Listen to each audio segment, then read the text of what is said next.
Welcome back to the channel, guys. Today we're doing another install of the Billetworkz part. We're going to be installing their shifter bushing. So we're going to be underneath the car today.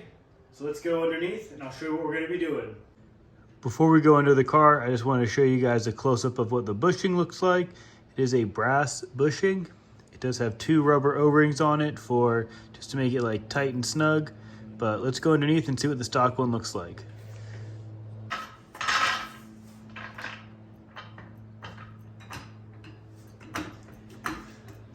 First we gotta jack up the car.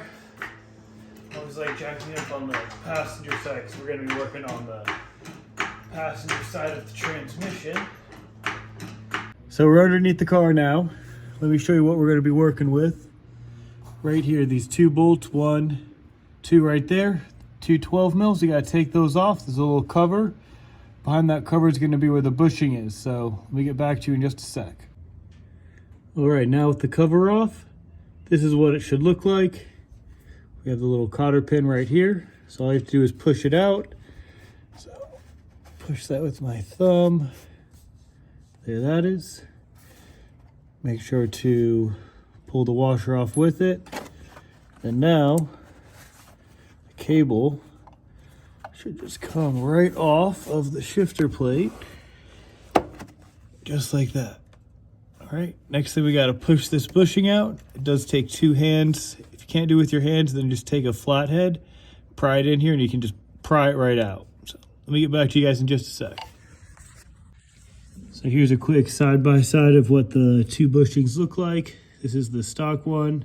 It's plastic. It's a little rubbery. Obviously, that's a brass one. I already got it lubed up with some grease. So let's get it slipped onto the transmission.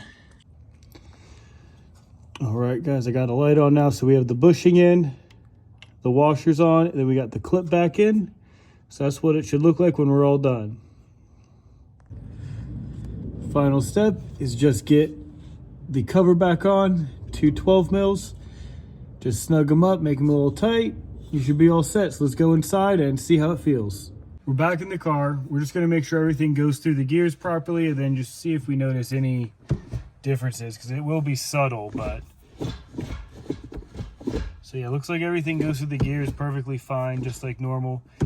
It feels basically the same currently. I'm sure it'll feel a little bit different when we're driving, but these are all subtle differences that we're doing to the shifter and everything just to get a better feel from the vehicle when driving. So be sure to subscribe for more 2022 WRX content. We have more to come.